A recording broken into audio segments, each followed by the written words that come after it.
In Philadelphia, firefighter Cooper is taking his daughter Riley to a concert as a reward for her good grades. Outside the venue, they join a crowd of teenage girls to watch the singer Lady Raven get off her bus. Then they get in line at the entrance and Cooper notices some cops around. Once inside, he also notices there are officers all over the place. Cooper tries to be a good dad, recording Riley when she joins a dancing group and buying her some snacks. He gets her to talk and learns that at school Riley is always being excluded by the other girls. As they walk around, Cooper notices more cops and extra security cameras. Eventually they get to their seats and get to hear the opening band while Cooper sees that the cops are in that area too. The concert starts and Cooper has to cover his ears to deal with all the screaming. After a few songs, he tells Riley he's going to relieve himself. However, once he's in the bathroom, he actually uses his phone to check on a security camera. It turns out Cooper is a serial killer and he's checking on his latest victim Spencer, who has been trapped in Cooper's secret house. Then Cooper washes his hands and hallucinates his mother is standing there. As more police vehicles surround the venue, Cooper leaves the bathroom and is blocked by Jody's mom. She explains teenagers are weird sometimes and promises her daughter will start including Riley in activities soon.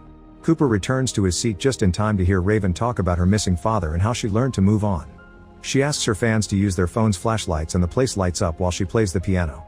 At that moment Cooper notices the cops taking a man away from the crowd. There also are officers in line behind him. During the intermission, Cooper and Riley go to buy a t-shirt but there aren't any in her size.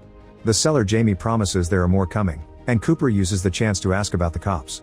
Jamie says it's supposed a secret but shares it anyway. The police has learned that the serial killer known as the Butcher would be at the concert, so they came to find him. Every person that leaves is being checked and all the exits except for the backstage are being watched. Cooper laughs awkwardly because he's the Butcher.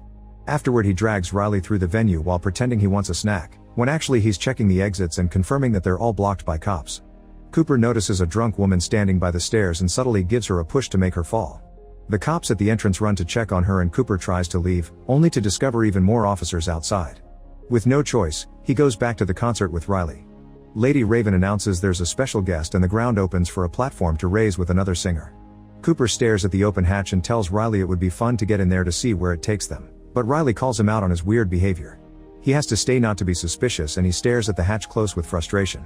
Then Cooper goes back to the t-shirt stand and finds Jamie on his way to the supply room, so he comes along.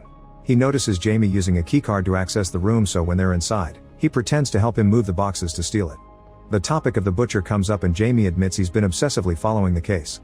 He even has some pictures of the victims chopped up in his phone. All the employees got special training for today and even password to identify them, which is Hamilton. After finally getting the t-shirt, Cooper sneaks in the employees' break room with Jamie's keycard.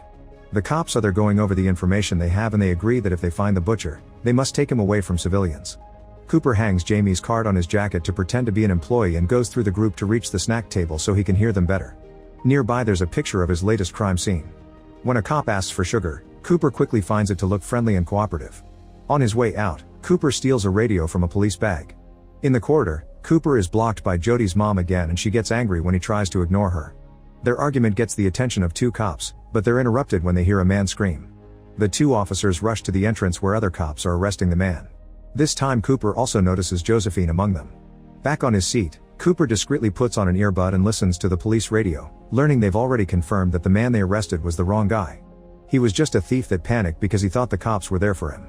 As some officers walk among the seats to arrest another guy, Cooper listens to the descriptions of the men they must look for. One includes a white male in his 30s with an animal tattoo on his right arm, which describes him. Luckily he finds a bracelet on a girl's bag and puts it on to cover the tattoo. After checking the venue's map on the phone, he tells Riley that he forgot his credit card at the t-shirt stand and leaves again. On the radio, he hears that the FBI is setting up tents around the building and barricades on the main streets. Cooper considers pulling the fire alarm, but he notices there's a security camera watching him. He also hears Josephine guessing that he would try the alarm trick. Instead he sneaks into the burger stand and messes with the fryer. Once he's gone, a worker checks on the fries and finds 2 bottles floating in the hot oil. The bottles suddenly explode and the clients scream in panic, getting the cops' attention. While everyone is distracted, Cooper steals an apron and puts it on as he goes to the roof. There are cops there too, so Cooper tells them he needed some air after the incident in the kitchen. The officers confirm his story on the radio but still ask for the code, so Cooper says Hamilton. Still unsure, the cops also ask for his card. Luckily Cooper finds a wallet in the apron's pocket and a venue card that gets them off his back. Before leaving, he asks about Josephine. The cops explain she's a profiler who caught many serial murderers in the past. When he returns downstairs, Cooper sees the worker with severe burns and the hallucination of his mother standing next to her. Afterward Cooper finds Riley, who is worried about his behavior. He tells her that he got cornered by Jody's mom, and Riley asks him not to worry about her classmates anymore because she's befriended the girl sitting next to her. When they return to their seats, Riley explains this is the part where Raven picks a girl from the audience to go on the stage and even see the backstage. Seeing that as an opportunity, Cooper approaches one of the crowd handlers and tells him that Riley recently recovered from leukemia, thanks to Lady Raven being her inspiration. The cops are getting closer to Cooper's spot, but luckily his plan works and Riley is chosen to go on stage. They both get backstage passes and the handler talks to a cop to let them pass. Riley is very nervous, but she still goes in when Raven calls for her, and Cooper tries to enjoy his daughter's happiness while ignoring all the cops near him. In the crowd, Jody and her mom are furious to see Riley on the stage. After the song is over, Cooper notices a girl collapsing and picks her up, asking the workers for a place for her to rest. He's taken backstage right before Josephine can see him. Cooper helps the sick girl calm down and even gives her some juice. The manager is really grateful for his help and lets them watch the end of the concert next to the stage. Cooper asks her if they can leave through the backstage door to avoid the crowd at the end, and the manager says yes. Once the concert is over, Cooper hears on the police radio that every male in the venue will be checked on their way out. However, when he tries to leave with Riley, he discovers that the backstage door is also blocked by cops. In a room nearby, Cooper overhears Josephine telling Raven that the cameras will have photos and data of every person that came to the concert. Getting desperate, Cooper approaches Raven and asks her to talk in private about Riley's condition. They enter her dressing room and Cooper admits he's the butcher as he takes out his phone to show her Spencer in the cell. There's a button that allows him to release carbon monoxide into the cell, which would kill Spencer before the cops find him. If Raven cooperates, Cooper promises to let him go. Afterward, Raven tells the cops that Cooper and Riley are leaving with her in the limousine, so they get to escape without getting checked by the police. At the main entrance, the crowd is delayed because of the checks and Josephine worries over the lack of results. During the ride, Cooper tells the driver where he left his car so they can be dropped there. However, Raven asks Riley if she can visit her home. Riley gets excited and calls her mom for permission, so Cooper can only smile as he gives the driver his home address instead. Moments later, they're welcomed by Cooper's wife Rachel and their other kid. As they go inside the house, Cooper reminds Raven that he'll kill Spencer if she tries anything. Over coffee and cake, Rachel asks about the concert and Raven tells her about the police operation to catch the butcher. The FBI found a receipt for a concert ticket in one of the butcher's fake houses, so they contacted Raven to make the plan. Josephine has been profiling the butcher for a while and concluded he's a white man in his 30s or early 40s, has a position of authority, drives a dark car due to a possible OCD, and had a scarring relationship with his mother. Cooper gets uncomfortable because of how accurate every word is and points out it's getting late. However, Raven offers to play a song on the family piano. She makes Riley sit next to her and uses the chance to steal her phone. After the song is over, Raven says they should take a selfie, but Riley can't find her phone, so Raven tells her to use Cooper's as she takes it from his hands. After they take the picture, Raven asks for the bathroom and rushes in there with the phone, locking the door behind her. Cooper starts pounding on the door and his family are weirded out by his behavior. The phone is unlocked and Raven gets to talk to Spencer, asking him for any details he remembers of the area. Spencer mentions things like the door color and a statue nearby, then Raven starts a live stream on her own phone. She tells her followers all the details Spencer mentioned until one person recognizes the place and sends the police. Raven also texts her driver, who is still outside, asking him to call the cops too. When she checks Cooper's phone again, the lock screen has gone up. Next, Raven yells that Cooper is the butcher. She hears weird noises and screaming on the other side of the door, which suddenly opens to show a very nervous Cooper. He takes his phone and checks on Spencer, only to find him gone. Afterward, Cooper takes Raven to the garage, where he grabs his crime bag and pushes Raven into Rachel's car because Josephine had been right about his vehicle's color. Raven tries talking to him using a mother's tone and words, but Cooper doesn't fall for it. He announces he'll kill Raven as his last crime and then self-delete to stop the monster. When Cooper opens the garage, he finds his family blocking the way. He had locked them in Riley's room, but he forgot about the window and the tree next to it.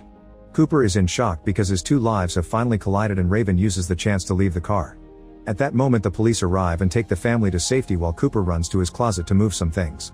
Raven gets in her limo and the usual driver is replaced by a cop so she can be guarded too.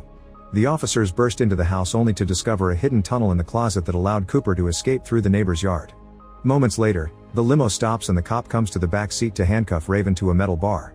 It turns out the cop is Cooper, who escaped his house while wearing a police uniform.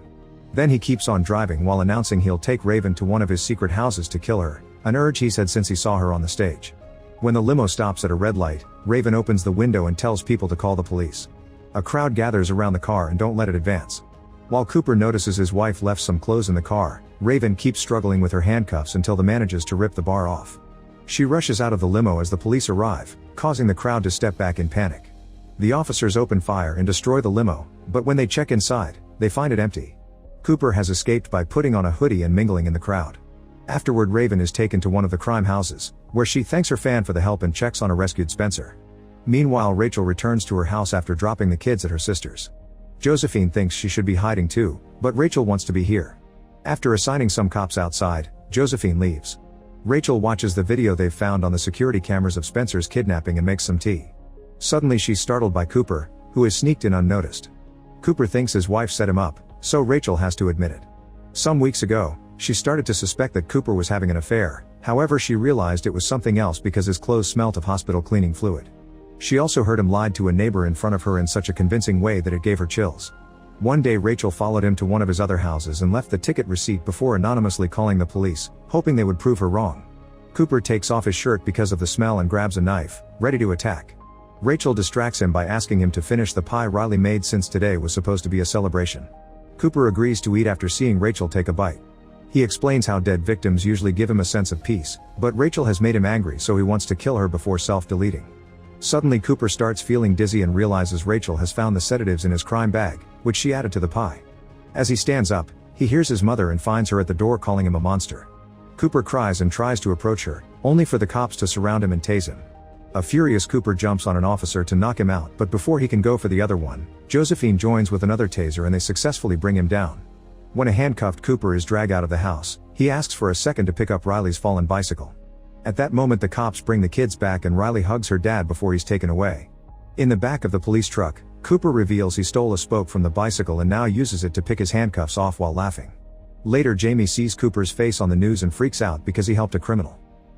Make sure to subscribe and turn on notifications so you can watch more videos like this. Thanks for watching.